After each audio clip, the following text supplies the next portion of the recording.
¿Qué tal, compañeros y maestra? Somos el equipo Dinamita y el día de hoy les vamos a hablar sobre las teorías feministas. Yo soy Andrés Frías y este es mi equipo. Ángel Serrano, José Gael Chávez, Maritza Ramiro, Alonso Ramos, Christopher Ramírez. E iniciamos. Bueno, yo voy a empezar con lo que viene siendo el contexto histórico del feminismo. Que pues el feminismo tiene una historia larga y diversa que se extiende hasta más de 3 siglos. O sea, empezó todo, más o menos las primeras demandas de derechos a partir del siglo XVIII y siglo XIX. Fueron las primeras demandas de derechos, especialmente el derecho de voto, la educación y la participación política.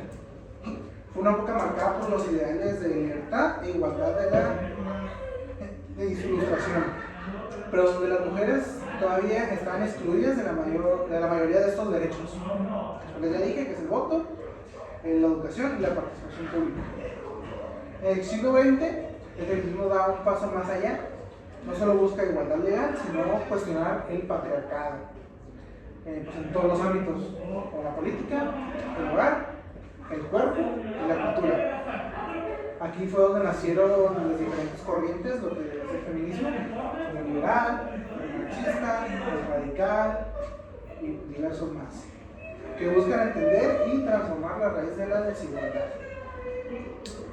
Hacia finales del siglo XX, más o menos, y hasta la actualidad, el movimiento se vuelve más diverso e inclusivo. Surgen nuevas perspectivas, como el feminismo queer, el postcolonial, interseccional y ecofeminismo, que critica no solo el nacionalismo, no solo el machismo, sino también el racismo, capitalismo y colonialismo. Estas corrientes muestran que no existe una sola forma de ser mujer, ni una sola lucha feminista, sino muchas realidades distintas que se cruzan y se complementan. Bueno, entrando un poco más a algunos tipos de feminismos, yo hablaré sobre el feminismo marxista socialista. Pues esta corriente teórica, más que nada política también, une la crítica con el análisis marxista de la sociedad, ¿no? Y dice que sostiene que la opresión de las mujeres surge únicamente del patriarcado, sino que está profundamente vinculada al sistema capitalista. Pues este se beneficia del trabajo doméstico y de los cuidados que históricamente realizan las mujeres sin remuneración ni algún beneficio dado, ¿no? Estas ideas marxistas vienen de autores posteriores como Karl Marx y Friedrich Engels, el cual planteaban que la subordinación de la mujer surge a partir de la aparición de una propiedad privada, como el hogar, ¿no? Y cuestiona el papel económico y social de las mujeres en el capitalismo industrial, puesto que más que nada pues es beneficioso para la industria debido a que pues las mujeres básicamente protegen o cuidan a todo, pues a cualquier empleador o trabajador del área, pues aumenta su patrimonio económico dentro de esta industria, ¿no? Uno de los aportes más significativos es el trabajo reproductivo de la mujer, que pues más que nada serían las tareas del hogar, la reproducción, el sexo, la crianza y el cuidado de cualquier pues trabajador, o sea, del lado del hombre, ¿no?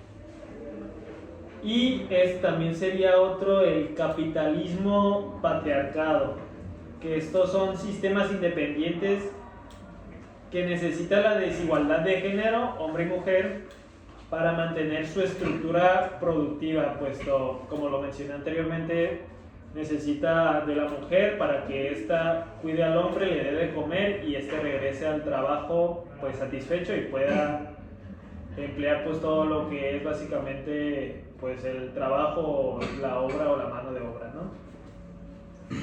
Ya por último sería el objetivo político, que este es más que nada liberarse de una autoridad, estructura o dependencia femenina y transforma las bases económicas, que su objetivo es alcanzar más que nada la igualdad jurídica y formal entre hombre y mujer. Entonces esta es más que nada la teoría feminista del marxismo socialista, ¿no? Bueno, en otra nota yo quisiera hablar y comentar sobre la autora Simone de Beauvoir, que es una de las principales, las que inician en sí el movimiento feminista. O sea, su literatura, su obra contribuye mucho a estas diferentes causas. Entonces, ella principalmente se basa en el existencialismo, que asegura que la existencia precede a la esencia. O sea que en sí las personas construyen su papel, su identidad y pues, las cosas que se supone que hacen o deberían hacer. Bajo esta noción, pues Beauvoir sostiene que la mujer no nace, sino que se hace. Y por lo que destaca aquí mucho pues el papel social de la construcción de lo que es pues la feminidad y la mujer en sí. Entonces ella en su libro El segundo sexo pues en una parte analiza los datos biológicos entre hombres y mujeres respecto a la sexualidad y al embarazo y diferentes nociones que pues voy a comentar un poco, ¿no? Primero, sobre la división de los sexos entre hombres y mujeres, hace un análisis a las especies animales y concluye que no está realmente justificado por qué existen machos y hembras, sino que simplemente existen las diferentes especies y cada uno tiene un sistema de reproducción propio, pero no está realmente justificado por qué necesitar que haya dos sexos diferentes. También filosóficamente pues ve que diferentes autores justifican el significado de la reproducción en sí, pero no por qué tendrían que ser dos sexos diferentes. Entonces esto da pues un poco de igualdad en sí, ¿no? Que no hay ninguna orden de que los dos sexos deban ser diferentes y no se infiere ningún rol específico a ellos. Entonces después pues pasa a analizar las hembras en general de todo el reino animal, y pues aquí muy interesantemente dice que en las formas de vida más primitivas la vida de los organismos está totalmente centrada a la reproducción. O sea, no hay individualidad, viven, se reproducen y ya mueren instantáneamente, por lo que mediante más se avanza en la complejidad o más se van individualizando los organismos, se va... Cállense. Ya la cortamos. Como ya dice, otra cosa que menciona es la hembra en sí en el reino animal. Lo que dice es que en las formas de vida más primitivas, estas solamente viven para la reproducción. O sea, nacen, se reproducen y mueren. Y ya conforme van avanzando estas cosas, como en animales como, no sé, las aves, estas también rigen su vida en base a ciclos de reproducción. Pero cuando llegamos a las mujeres o a los humanos, hay una individualidad completa, pero está marcada por un sufrimiento que lo llama así los procesos como la pubertad, la menstruación, que es una parte donde ella dice que la especie se apodera de las mujeres, lo que hace que controle sus cuerpos y haga procesos que no son necesariamente en beneficio de la mujer, como producir todos los nutrientes que serán necesarios para el embarazo y diferentes cosas biológicas que provocan que la mujer esté en cierto modo más sometida a la especie.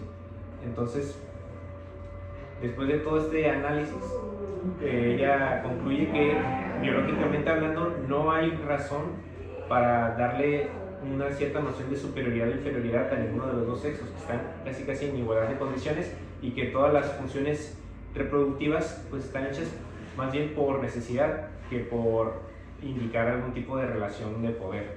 Entonces, finalmente concluye que todas las nociones de feminidad, de mujer y su papel con sus hijos, con los hombres y con la sociedad es un constructo social, y por lo que de la biología no se puede inferir nada que marque algún tipo de diferencia entre hombres y mujeres muy definitiva. Muy bien. Bueno, yo quisiera tocar el tema del feminismo queer. Es una corriente del feminismo que se une con la teoría queer para cuestionar las ideas tradicionales sobre el género, la sexualidad y la identidad. En palabras simples, el feminismo queer busca romper las etiquetas que dividen a las personas entre hombre y mujer, heterosexual o homosexual, mostrando que esas categorías son construcciones sociales y no naturales o fijas, más que nada. Las principales ideas del feminismo queer vienen siendo la crítica a la norma heterosexual, que cuestiona que la heterosexualidad sea vista como la normal o lo correcto. El rechazo a los roles de género rígidos, que no nace siendo femenina o masculino, lo que la sociedad impone esas ideas. También la defensa de la diversidad, que apoya las múltiples formas de identidad y expresión de género, personas trans, no binarias, pansexuales, etc. También la interseccionalidad, que reconoce que las personas pueden sufrir diferentes tipos de opresión al mismo tiempo por género, raza, clase, orientación sexual, etc. Y básicamente, en resumen, el feminismo queer amplía el feminismo tradicional al incluir y defender todas las identidades y orientaciones sexuales, promoviendo una sociedad donde nadie sea discriminado por no encajar en sus géneros establecidos. Ya, eso sería. Bueno, ahora yo les voy a hablar del feminismo radical. El feminismo radical surgió a finales de los años 60, ya que la desigualdad entre los hombres y las mujeres era el conflicto central social, y los logros que se habían logrado años atrás no lograban eliminar la opresión de los hombres hacia las mujeres. Este movimiento tenía como ideologías, las propuestas que llevaba era que las mujeres tuvieran control propio de su cuerpo, pues hablando de la sexualidad o de la reproducción. También hablaban de que las mujeres tuvieran mayor poder económico, social y cultural. Rechazaban la jerarquía y las estructuras que había de dominación entre los hombres y las mujeres. Y por último, criticaba los mecanismos que sostenían la supremacía masculina, que en ese entonces era la estructura principal social de la sociedad. Muy bien. Bueno, finalmente, para concluir, yo les voy a hablar sobre lo que es el feminismo. El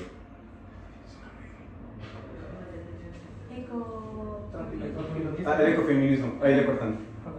Bueno, finalmente yo les voy a hablar sobre lo que es el ecofeminismo, la cual es una corriente del feminismo, la cual relaciona, como había dicho mi compañera anteriormente, lo que es la opresión a las mujeres, pues en general, ¿no? Y también lo que es la explotación de la naturaleza. ¿A qué me refiero con la naturaleza? Pues la naturaleza no solamente de la mujer, sino también de la naturaleza en general. Y esta propone pues una visión obviamente más armoniosa, y también sostenible para todo el mundo. ¿Por qué? Porque como mencionaban mis compañeros, había mucha opresión, así que no solamente se buscaba un equilibrio y un balance, y obviamente se buscaba lo que era la igualdad en términos generales. Ahora, surge entre los años 70 y 80 los movimientos ecologistas y feministas de la segunda ola.